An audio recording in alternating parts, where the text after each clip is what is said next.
Hi, Facebook. It's Financial Friday. It's Latoya coming to you live from Genesis Enterprises. As usual, we're going to give it a minute or two here to build the audience. I hope everyone's having a great Friday. We have a long weekend here in Texas, due to the federal holiday on Monday. So the kids got out of school early today. So if you hear a little thing in the background, the kiddos are at home today. So we're just going to give it a minute or two here to start.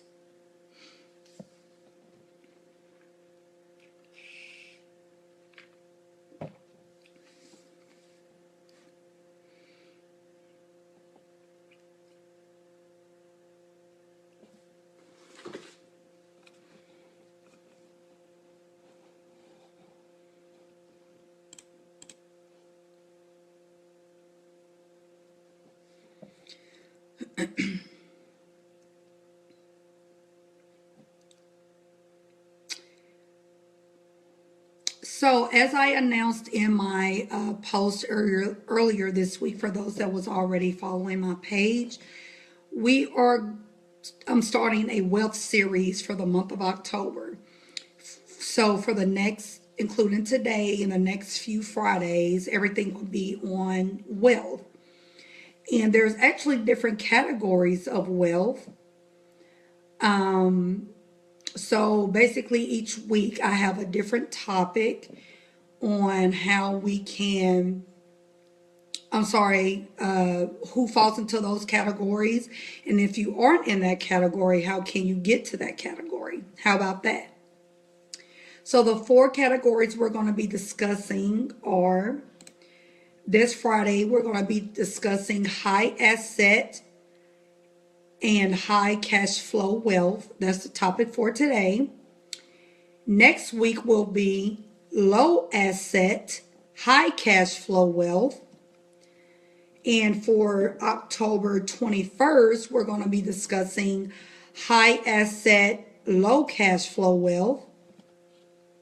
And to close it all out on the October 28th, we're going to be discussing low asset, low cash flow wealth. Okay? Alrighty. So, we're going to go ahead and get started as other people chime in.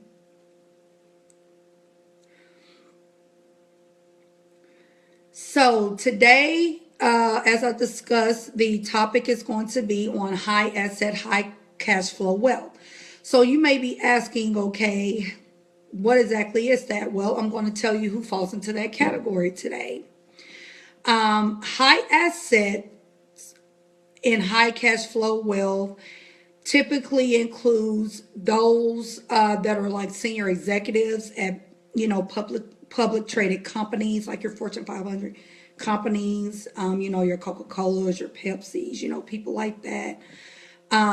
So in other words, basically, because they hold these high positions, not only do they have money, but they make great money as well due to those positions. Also, you can have this category if you're an owner of privately owned businesses or family owned businesses,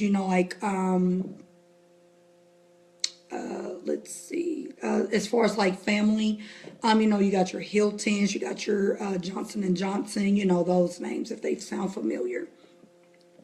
And actually, I just want to give you a quote here, and this is from Forbes magazine. In 2013, Forbes estimated there are 27 million, yes, that's with an M, 27 million businesses in the U.S. And less than 1% are actually publicly traded. That's a lot. So let me repeat that. And as of 2013, there were 27 million businesses in the U.S. alone, but only less than 1% are actually publicly traded. So 1% of 27 million is going to be, let's see, what's this going to be? 270,000. Let me just make sure here, crunch some numbers.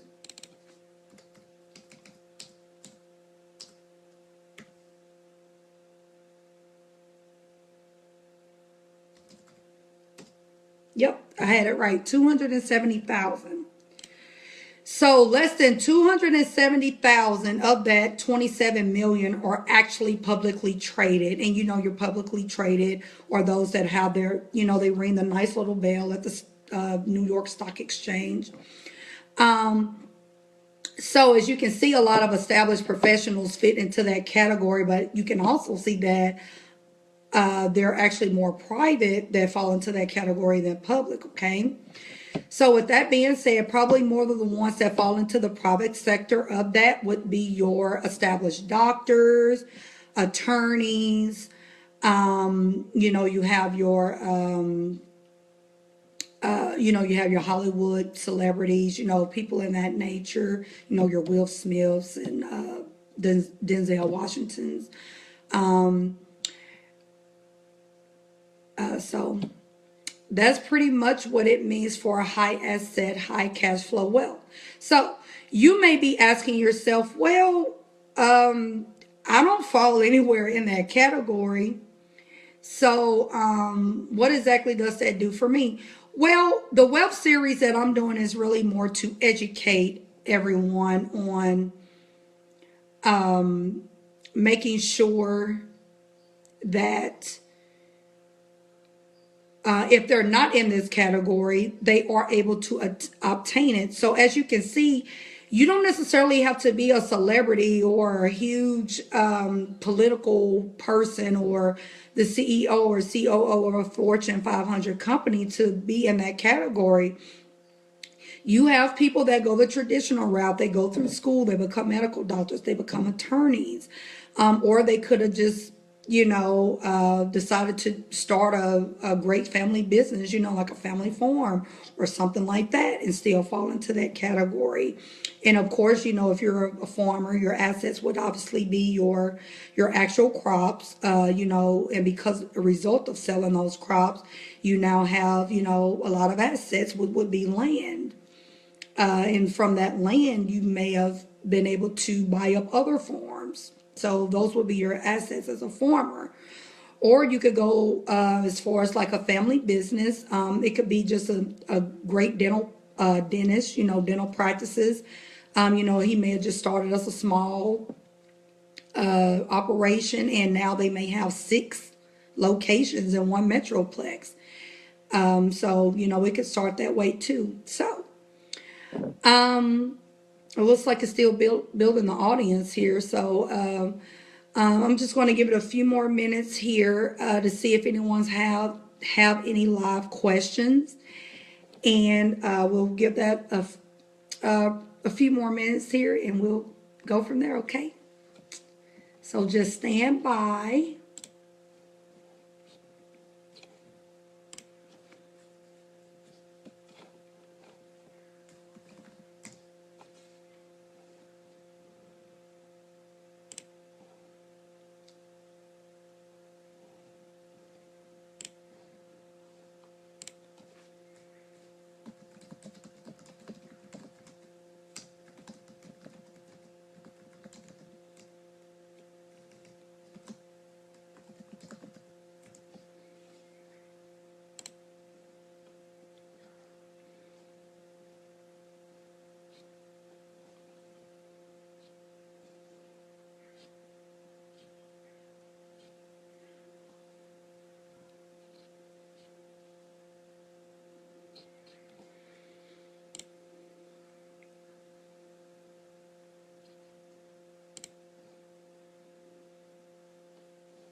So while we give it a minute here for those that may have questions, Also, something else I want to tie into with the wealth series is the actual choices that determines if you build wealth or if you just pretty much work for the rest of your life and don't see any results of that.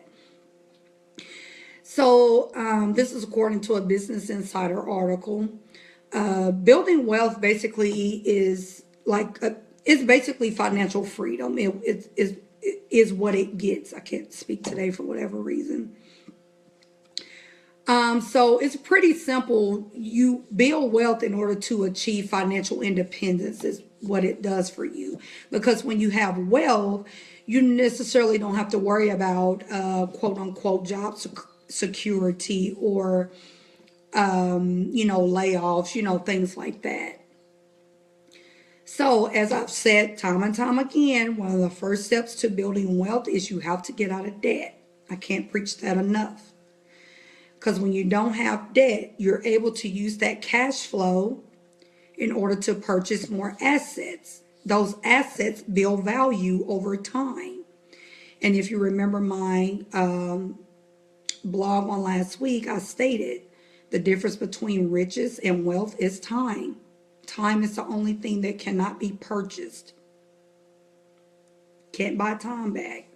So you have to make sure you utilize your time wisely in the life that you have.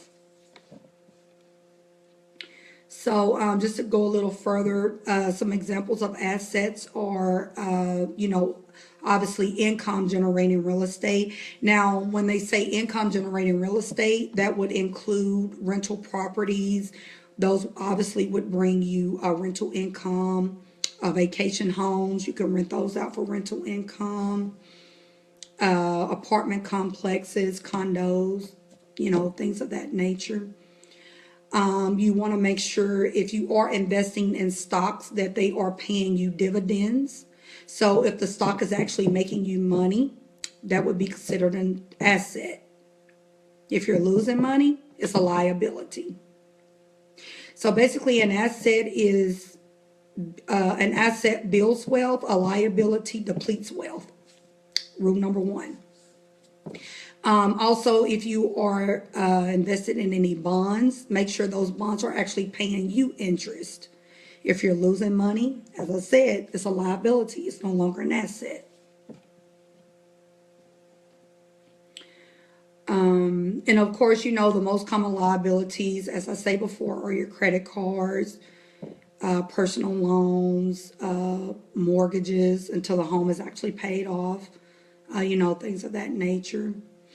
So you just want to make sure you're setting yourself up for financial freedom. And while you're setting yourself up financial freedom, you want to make sure you're living within your means.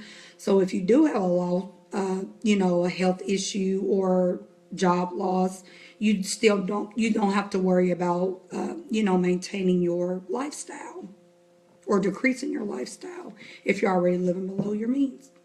So, that's going to be it today. I want to thank everyone for tuning in. And as I said, this month is going to be strictly on wealth categories. So next week's topic is going to be on low asset and high cash flow wealth. So stay tuned. As I said, if you want to continue to see my live blogs, make sure you like my page, Genesis Enterprises, GENASIS Enterprises on Facebook. And we'll see you soon. Bye.